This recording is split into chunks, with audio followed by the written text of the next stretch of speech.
So the last thing I want to show you is chalk, as in Sidewalk Chalk.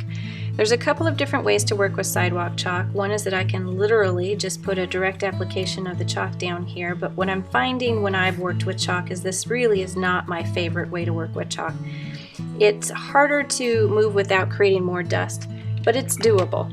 So if I just use a Q-tip here and go right up to the edge, but what you'll notice is that the lines where the chalk was initially put down stay pretty firm. I can't really ever get rid of those lines. You'll be able to see sort of these scribble lines just underneath here. If you don't mind that being part of your texture, then this is something you can work to your advantage in that it gives it something of interest in that area. Another way is that you can literally load up your Q-tip and just put the chalk directly onto the Q-tip and do small little circles, and you're going to be moving the dust that you have on top of the Q-tip and massaging that into the tooth of the paper. Now there will still be dust that's created. Now you'll notice also that, see how there's places that are a little darker, places that are a little lighter.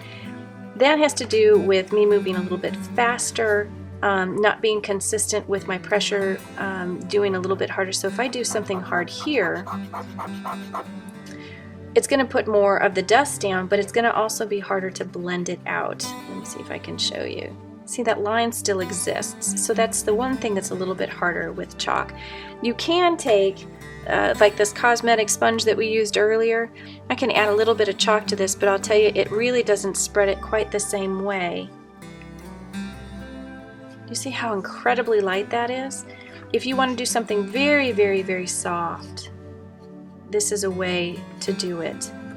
Any of the items that we're using today that have a powder, so this is the eyeshadow, this is the pastel pencil, this is the pastel stick, and with the chalk, you're going to want to use a fixative afterwards to spray the extra dust and adhere it to the paper.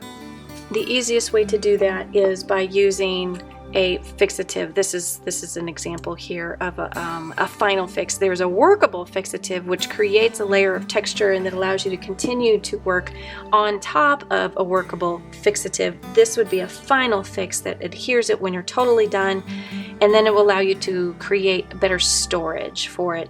While these are just loose on the paper, you're going to have to do some protective storage so that the powders don't get moved around and create smudge marks either on the paper that's next to it or on all of the work that you've put in there.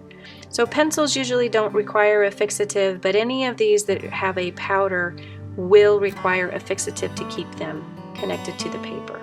If you have not had a chance to work with backgrounds before in your coloring books or working with backgrounds in any of your designs, and you're brand new to backgrounds, I suggest that you check out a video that I've created that is really about the first steps in coloring backgrounds, and I talk about all the different ways using different kinds of materials that you can use in your home to use on backgrounds. So if you get a chance, go watch that video. I'll put a link in the description below for the video, and if you're interested in getting more detailed information on how to work with pencils, please go check out the 12 blending tips video. It goes through 12 different blending tips that can absolutely be utilized for your backgrounds.